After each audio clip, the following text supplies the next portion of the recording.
Hello there. We have with us a gentleman who hails from Belize in Central America.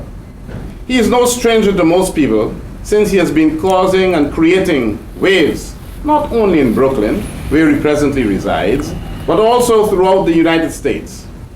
He has been on several radio stations and is a permanent fixture on Bevan Springer's weekly Caribbean in 5 program on WLIB. He also appeared on television programs such as BCAT and many others.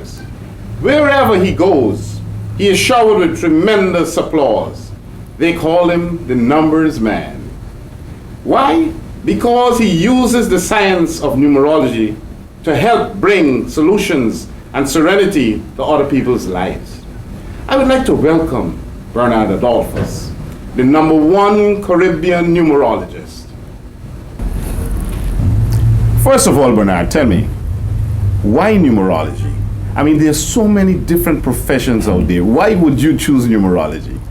I believe that I was born to become a numerologist. Why? Because I was born on November 22nd, 2 + 2 = 4. 4 quarters makes a whole, 4 elements, 4 seasons, the square.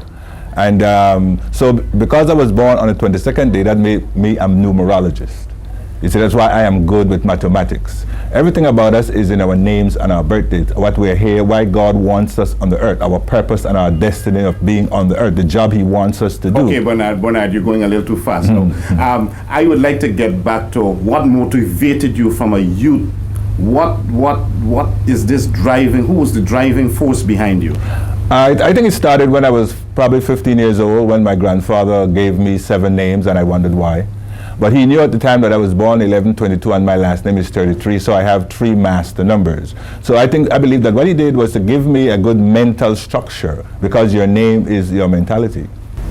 Bernard, I am sure in your sojourn that many people confuse numerology with being psychic. Now, is there a difference? How would you differentiate the two? Numerology is the study of 9 numbers and 26 letters. Psychic abilities, you're born with that. It's a gift that God gives to you. And for you to be a psychic, you need to be born on the 6th, the 15th, or the 24th of any month. That's what gives you psychic abilities. Numerology deals with the behavior patterns of people and the world we live in. Like if you have 7 days in a week, 52 weeks, 5 and 2 is 7, 7 colors in a rainbow, 7 notes in a musical scale. Bernard, pretty interesting. Tell me, let's talk a little bit about numbers. Okay. Are you trying to say that life is a manual, it's a chartered course because of numerology? 100%. Explain that for me. And I've been a numerologist now for 25 years. And I've read over 5,000 individuals face-to-face. Forget seminars and workshops. And people from all over the world with the same results.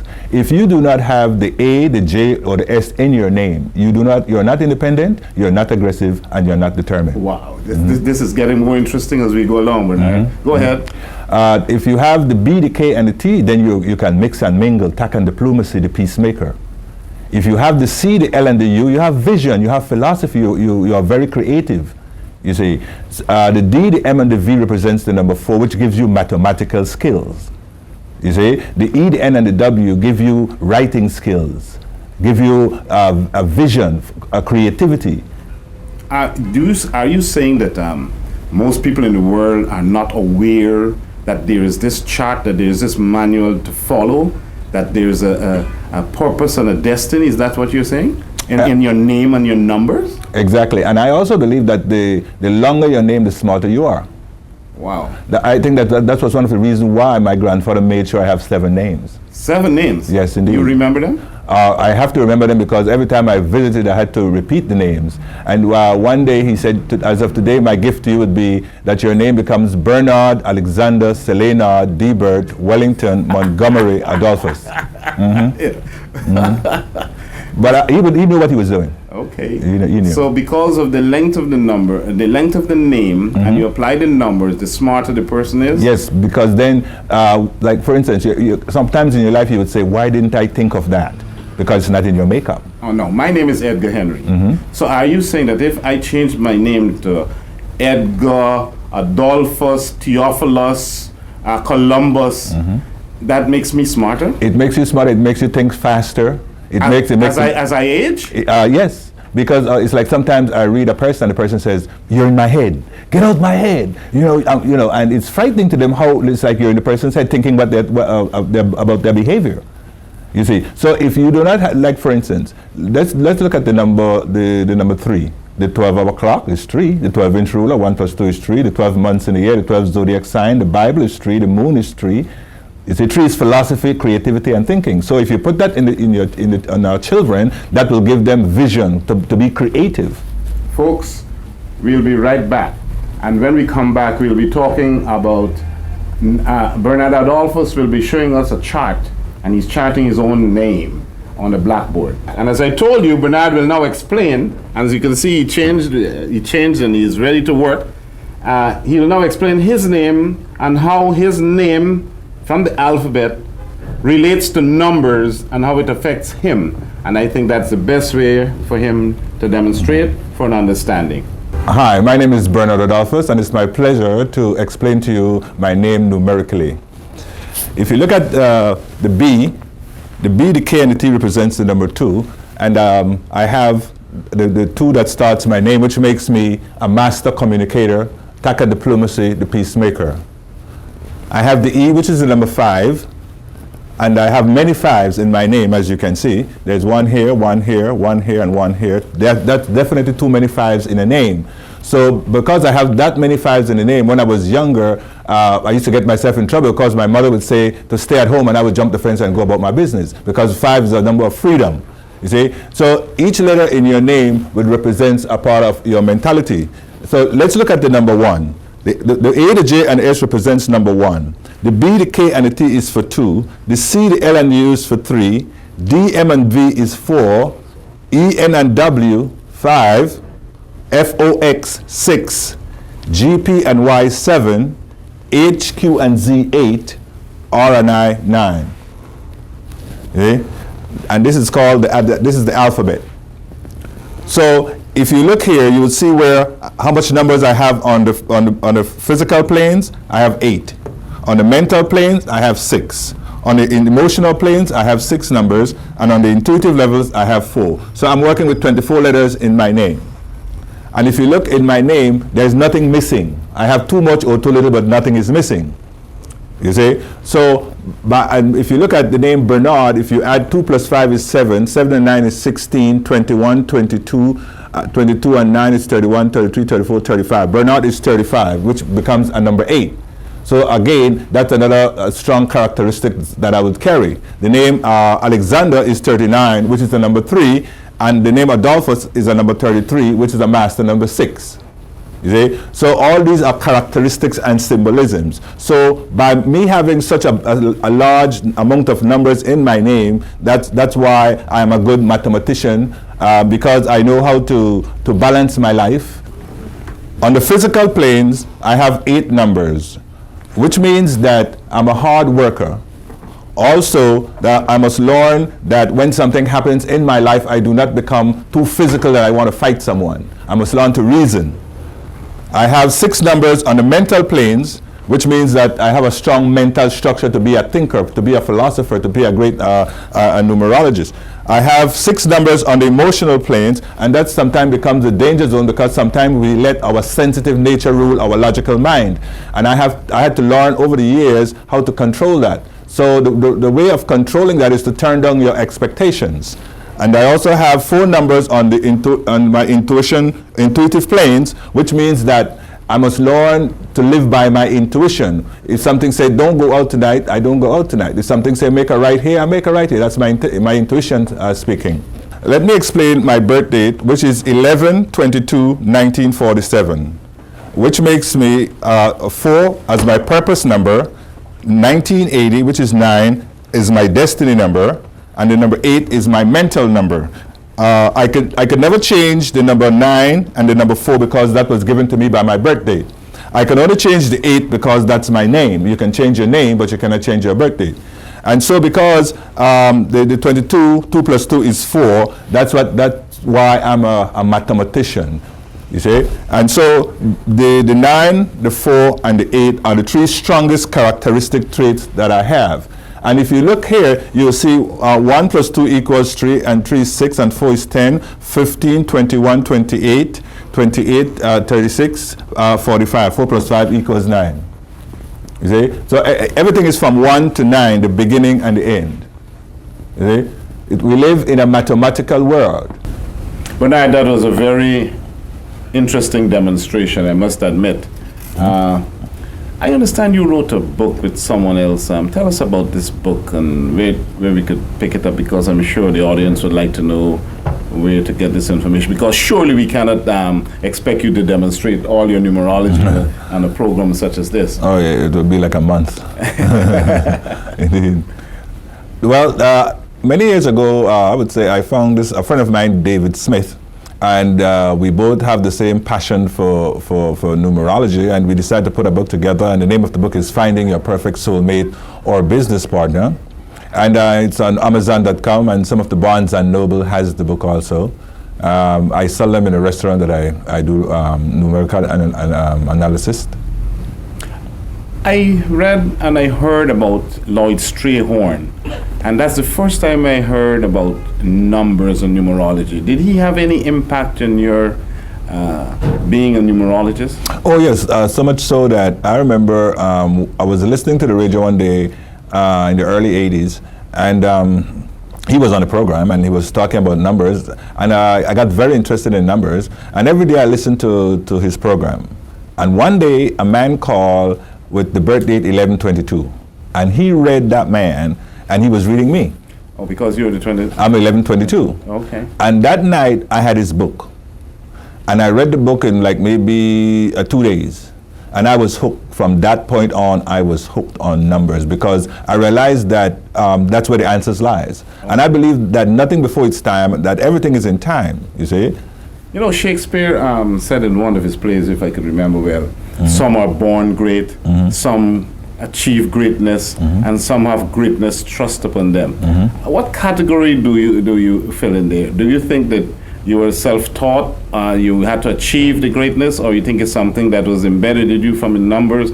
Tell us about that. I think it's a little bit of all the above, in the sense that because I was born on the 22nd day, and it's called the master number, you see, and that's why I'm good with mathematics, and the name of the game is that because a man like Lloyd Strayhorn had so much years of knowledge in the science of numbers, and he could have pointed out the name and the equivalent to the birth date. It makes me more interested in this science. And all my family thought I was a nut, because I stopped going to parties. I locked myself in my room, and now I have a room full of books. And to me, that's why I keep saying that if we let the younger generation have a better understanding of themselves at an earlier age, what they are good at, I think we'll have a better world. Okay. Let's switch a little bit to religion, if you may. I always wondered why Numbers was a book of the Bible, and at times I wondered why there were 3 wise men and not 4, and why there were 12 disciples. Does this have any significance? The number, they talk about the 9th hour, and then the Bible goes on and on with numbers. Methuselah lived for 969 years, etc., etc. These numbers, are they that significant? Oh yeah, because if you look at the number 9, 360 degrees is a 9. 9 months to the birth of a child. You see, we have 9 Supreme Court justices. Okay. 9 is a number of completion. Nelson Mandela born on the 18th day, which is a 9. The Catholic Pope that just died, born on the 18th day, that is a 9. Mother Teresa, 2 plus 7 is a 9. You see, 9 is what makes you the humanitarian. When you have a 9, like we do have a 9, we are humanitarians. The more we can do for people, the more will come back to us. Okay. You see, and 9 is a number of the oil. Oil is 9, gas is 9. Oil is 9? Yes, and gas, and GAS is 9. And how about George Bush? Is he a 9? No, he's a 6, which is the reverse of the 9. Oh, I see. You see? If he was a 9, he would have been more of a humanitarian. Okay. Okay. Pretty interesting as we keep rolling along. You mentioned that your name could be changed at any time. You know, in Guyana, we had many people changing their names. And I always questioned why someone would change their name. what would it do to their lives? Is there a reason for changing your name? And if you are born, is there a reason why the Chinese have such short name, Yongping, and you were saying that the longer your name, it makes a difference in your life. Tell us a little bit about that. Definitely, positively, 100% that our names is our mental structure. You talk about the Chinese, they might have 4 or 5 letters in their name, but if the significance are the letters, they always have the H, which is the 8, which represents business, which represents money. I see. You see, it's the letters that is in the name that makes the name. You see, so why I'm pushing very hard for parents to learn how to name our children is because if we learn how to name them, we don't turn around calling them fools. You see, so we must learn that we must give the child leadership skills, give them communicative skills, give them mathematical skills. You see, give them writing skills. Give them family, the number 6, F-O-X. If you were born on the 6th, the 15th, or the 24th of any month, you love a family life. You want to be home with the family. If you do not have it in your makeup, you could care less. So I could change my name to a Chinese name and assume a whole different identity? Oh yeah, for one, you wouldn't be as smart as you are. Oh really? Yeah, because you're already used to a big name and you're cutting it down. You see, one of the reasons why is it that the European have longer names, the African have longer names, and the Muslim have longer names, and Westerners we call Bernard become Bernie or B. No, my name is Bernard. It's a vibration, you see. And why is it that your wife takes your name? It's a number from the name she's taking to add to hers. Because why we get along, we have the same numbers. Mm-hmm. So my name is Edgar and they call me Gar for short. Mm-hmm. They should not call me Gar. Well, you see, I like both because the G is what makes you the perfectionist. You see everything crystal clear. You see the G as the capital letter of the name. But by shortening it, takes away something. Exactly. You see, and sometimes you find that, where I do readings, a lady might sit in front of me and I would look in her makeup and I would say, you need a maid. And she said, what you talking about? I said, you don't like the kitchen. And she said, wait a minute, let me go and get my husband. Was she offended? No, she ran to get her husband. And she said, please explain to my husband what you just told me. I said, sir, get your wife a maid if you love her. He said, well, how did you know? I said, because it's not in her makeup. She doesn't like the kitchen. I'm sure that you made a lot of discoveries throughout your experiences. Yes, definitely. I hope they took it in good they did. faith, because some people could get very offensive. When you approach someone, do you tell them before, listen, what I'm telling you, it's according to what your name is and what your birth date is, and it has nothing to do with you're not being personal or anything like that. Do you make that clear? Oh yeah, because sometimes you find that somebody would say, you must have talked to my husband, or you must have talked to my wife, And I'm saying, no, I said, everything on God's earth has a blueprint. A common pin has a blueprint. So how come a common pin have a blueprint? What is our blueprint? Our names and our birth dates. You see, so whatever is in the name, that's what we call characteristics and symbolisms. Mm-hmm. You see, the majority of people has no G, P, or Y in the name, or the H, the Q, and the Z, which represents spirituality. That's why we're lacking in spirituality. How about emotions? The emotion numbers are the number 2, 3, and 6. And it's amazing that you ask about that because I did a research on the 19 hijackers. And what was missing in most of their names? No emotional numbers, which is the 2, 3, and 6. But they have a lot of physical numbers and mental numbers and less numbers on the intuitive planes. You see? So if you do not have emotions, you're a cold person. Of course you can do what they did. So let's talk a little bit about disasters. So September 11th, we had the plane crash. We had another plane, the Russian plane went down the other day. The September 11th, these numbers, do they have any significance in relation to when it happened and all that? Oh yeah, if you look at September 11th, America is 4 and 5 country. July 4th, 1776 becomes a 4 and a 5 country. And 9/11 was 2 and 5. You see, and so by looking at if you talk about the 11, the Twin Towers is 2, which is the 11. Right. You see, and so the World Trade Center is the number 2. And you look at numbers that rules the number 5 and the number 2, and you'll be astonished to see how it coincidence. Like for instance, life, explanation, prayers, Judaism, all number 2 and 5 numbers. How about political leaders? I know God is an 8. Right. How about the political leaders? Nelson Mandela, Bill Clinton? Tell us a little bit. Well, leaders, I look at Rudolph Giuliani, which was born on the 28th day, 2 plus 8 is 10, which is 1. Governor Pataki, born on the 28th day, 2 plus 8 is 10, which is 1. Malcolm X, born on the 19th, 1 plus 9 is 10, which is 1. President Clinton, born on the 19th, 1 plus 9 is 10, which is 1. David Dinkins, the first black mayor, was born on July 10th, which is a 1. 1 are leaders. 1 don't play second fiddle. Amazing. Boy, I think that Bernard is going a little overboard. I suggest that you get his book and read about it.